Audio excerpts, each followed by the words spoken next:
not subscribed to our channel, you can do so by clicking the subscribe button as shown above. Hello friends, welcome to karmic astrology.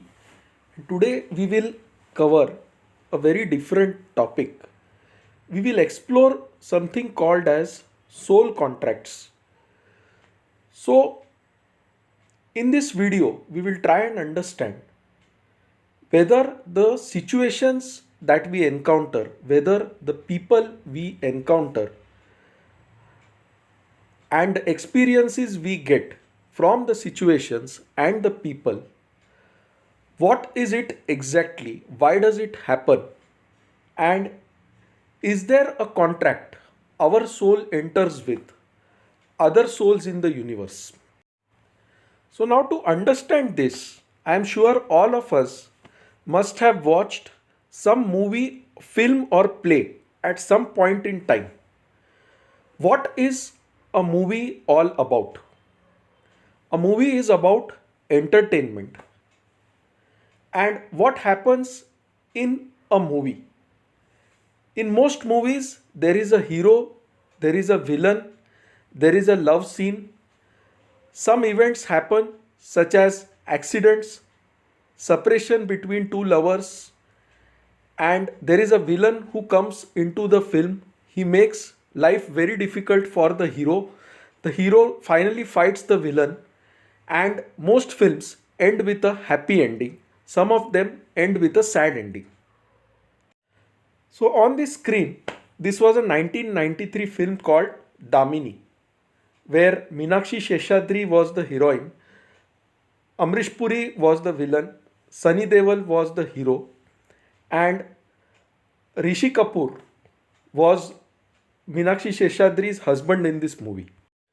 Now in this movie, Sunny Deol accidentally comes into Meenakshi Seshadri's life. He helps her from a very difficult situation and he fights against Amrish Puri, who is the villain in this film. Now there is also a love scene between Rishi Kapoor and Meenakshi Seshadri in this film. So now all the heroes or all the people are playing respective characters, and when you watch this film, some might cry, some might enjoy this film, some might get bored and move out of the theater, some might get so engrossed that they relate themselves to the real character and tears flow from their eye when they watch certain sentimental scenes. Now when the movie is being filmed, Sunny Deol might punch Amrish Puri because he's a villain.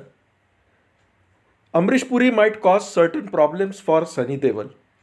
So when the movie is going on, Sunny Deol and Amrish Puri appear to be real enemies. They are fighting against each other and there is an audience watching all of this. But what happens behind the scenes? Are they really enemies? Actually, what is a film? It is a contract where the hero is paid a certain amount of money, the villain is paid a certain amount of money, the heroine is paid a certain amount of money, and if the film becomes a hit, the hero's name also gets a big footholding. He gains ground in the film industry. Similarly, the producer, the director, the villain, the heroine, all of them get their share of money, as well as they gain experience with each film. So each film, the way they act, they realize in the next film whether I have to do better, where I need to improve. Also, once the film is over, does it mean that Amrish Puri and Sunny Deol still remain enemies? Or even when the film was being shot, were they really enemies? No, they may be the best friends in real life. But they are just enacting a scene on screen so that people get entertainment and they get their share of money and experience. So a film is nothing but a contract entered between different individuals, that is the producer, the director, the villain, the heroes, the stunt actors and many other people to make an event successful so that it generates money and it also gives the relevant experience to the people who are participating in making that film.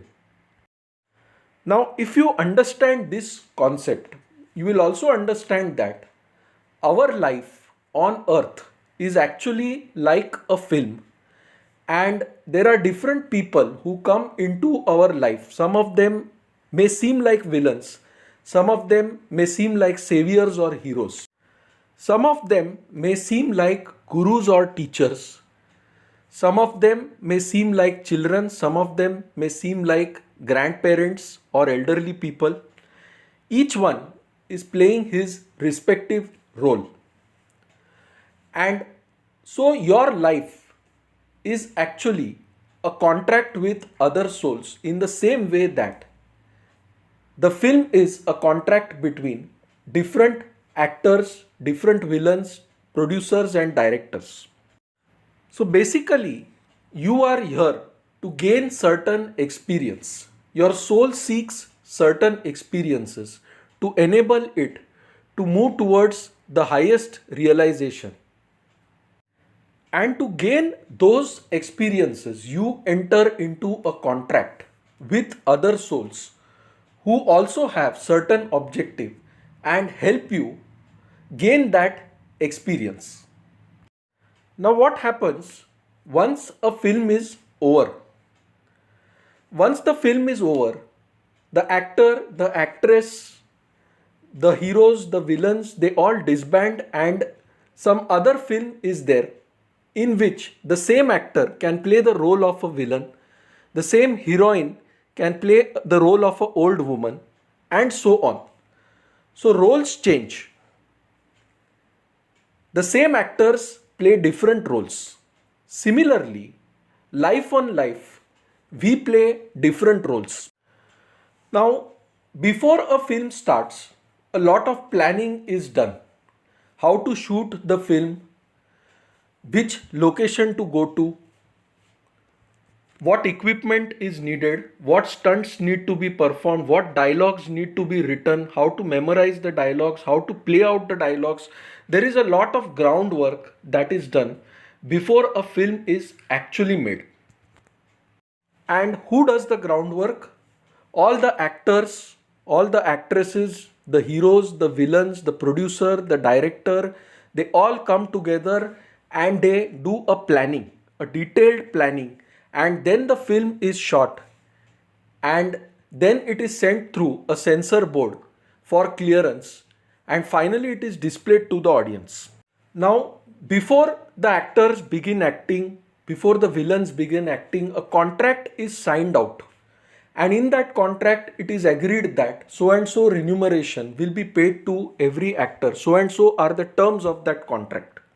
Similarly, when we begin our journey on earth, it is not spontaneous. Before we start our journey on this earth in a new life, a lot of planning is done in the higher realms.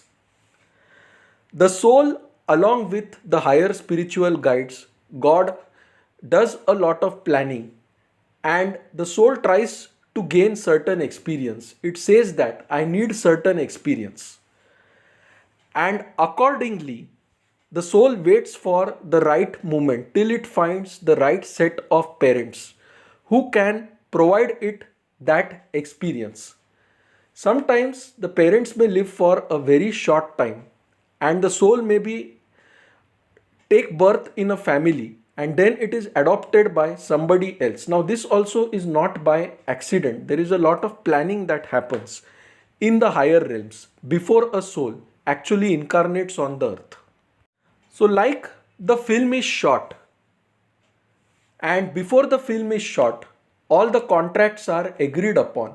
Similarly, you as a soul agree and sign a contract that so and so soul will come into my life. He will cause so and so problems. He will give me this experience. So and so soul will come to guide me in this life, and he will help me. So and so person will be my parent and he will guide me. So the selection of parents, the selection of your family is done by you yourself because you want to gain certain experiences in life. So if a person is troubling you in life, say there is enmity between mother-in-law and daughter-in-law in this life, know very well that this is a contract which you have signed in the heavenly realm with your present mother-in-law. She has come into your life to give you a certain kind of experience that you wanted to gain.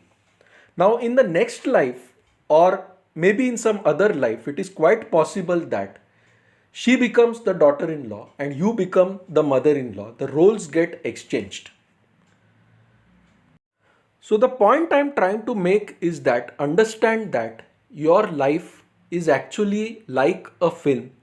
There is a divine audience watching this film, and through this film, you are gaining certain experiences as a soul which you yourself decided that you want in order to reach a higher level of realization. So don't hold grudges against anyone, because whatever is happening in your life, it is something which you have agreed upon. If a person is coming and troubling you in this life, there is a depth with that person which you are trying to clear off, and that is why it is happening. It does not happen randomly. Even the pets that you keep, you have a deep karmic connection with them, and that is why they have come into your life. So, hating a person based on his color, based on his looks, or based on his religion, all these are foolish things. Don't do all these things, because ultimately you have to understand that anyone who is trying to harm you, anyone who is trying to trouble you, is actually coming into your life to give you a certain experience. Now, from the material point of view, this may look very bad. For example, if a mother-in-law is harassing her daughter-in-law in the material life, it may seem very bad, but it is that suffering which the soul craves for, because that is what takes it to a higher level of realization. The soul, through that event, is trying to clear certain karmic depth and move to a higher level. Even when siblings are born, say a couple has multiple children, one son, two daughters, there is a contract entered between these siblings. It is also decided who will incarnate first through the mother's womb, who will incarnate next through the mother's womb, and accordingly they play their role on this earth. Now, when twins are born, they have a very great karmic relationship. Even if the twins are brought up separately, say one is brought up in India, the other is brought up in, say, China. When one of them has a cold, say the twin in China has a cold, the one in India will also catch a cold. So the karmic bond is so deep when twins are born from the same egg. Similarly, you can see that most of the twins will die 3 years apart from each other. So if there are two twins who look exactly identical, then it is quite likely that when one twin dies, the next twin will die within 3 years. This is what I have seen in most of the cases. So the point I am trying to make here is that understand that you are actually an actor in a film being presented by God, and you are going to gain certain experience, and that is why certain people are coming into your life. People who come into your life, people who you meet, it is never an accident. There is a planned purpose behind why they are coming into your life, and it is you who have agreed this contract with God and the higher spiritual guides to gain certain experience. Now let me come to the astrological perspective. Now when you see Rahu in the Taurus ascendant, anyone born with the Taurus ascendant and having Rahu in the sign of Taurus, know that you are either your grandfather or great grandfather born back into the same family. It is you who asked God that you want to enjoy a lot of things on this earth, and therefore you are born back into the same family. Now, Rahu being Rahu, Rahu represents obsession, and Taurus being the sign of enjoyment, this person will indulge in enjoyment. He will indulge in lot of wrong deeds.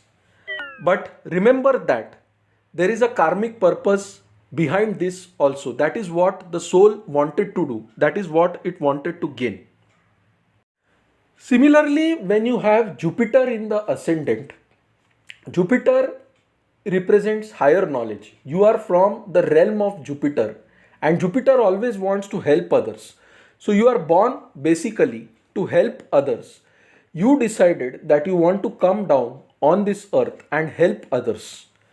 So whenever you see Jupiter in the ascendant, know that the person has divine knowledge and he has actually come down to the earth to help others. So that is the karmic purpose of his soul. Similarly, the placement of the ascendant lord into a respective house will give you a lot of insight into why this soul has incarnated on the earth. For example, if the ascendant lord is placed in the fifth house, the soul has incarnated to gain knowledge. At the same time, the soul also wants to experience love, romance, and happiness through children. If you have Saturn in the ascendant, know that you have chosen to come down to this earth, bear a lot of responsibility, take on a lot of blames, and get not much in return. People with Saturn in the ascendant, they will always be burdened with responsibilities. They will be burdened with hard work. They will do a lot of good things, but they will not get a lot of credit for that. Again, that is something you have agreed with God as part of your soul contract. Similarly, there are many such combinations which you can see in the chart, and there are combinations which will tell you whether a couple will stay together, whether it will split, whether they will separate and come back again. So there are so many things in astrology, but the point I'm trying to make here is that we have all signed a soul contract. The people who are coming into our life, we might think they are enemies, similar to the fact that the hero and the villain behave like enemies in the film, but once the film is over, they can be the best friends. So everything is decided before the film is actually enacted. Who will behave like an enemy, who will behave like a friend, who will behave like a guide, all is decided before only. You are simply enacting that role on this earth. And once your role on this earth is over, you will realize that this was just a play. It is I who chose this destiny to gain certain experience. Now, one more interesting thing I have seen is that people with moon in Scorpio or moon in Vrishik sign, they hold a lot of grudge towards others. Now, that is a bad thing because you are not realizing what exactly is happening in your life. You are unnecessarily holding a grudge against others when you yourself have decided that that person will come to trouble you. So don't hold a grudge against anyone who is demeaning you, who is trying to tease you, who is trying to bother you. Instead, forgive him. Release that hatred, release that resentment, and you will feel really good. You will realize your soul purpose. Now, what happens once a film is over? The actors may go on a vacation, enjoy for some time, or some may immediately move and do a new film with new actors or with some old actors again. Same thing happens with our soul. Once we leave this material body, there is a certain period of enjoyment, there is a certain period of trouble also based on what kind of karma the soul has performed, and then it moves into the next film, that is the next life, with a different set of actors or some actors from the previous film but maybe playing different roles in this new film. So friends, what I'm trying to tell you is that the soul's journey is a continuous journey. The roles change, the actors change, but it does not make sense to hold a grudge against actors simply because they are enacting their respective role, which you have agreed as part of a contract, which you now don't remember. Now, some of you may ask me, is there something called free will? Yes, definitely there is free will. When you act out a film, the way you say the dialogues, the way you do your acting is your free will. Similarly, in the real life soul journey, the way you react to the situation presented to you, that is your free will. You are free to choose the way you react. Planets will only give you the situations, but the reaction is decided by you. So friends, if you like this video, please mark it as liked on YouTube. If you have not subscribed to our channel, you can do so by clicking the subscribe button. For any queries, please write to us at astrosevaworld@yahoo.com and we'll be glad to assist.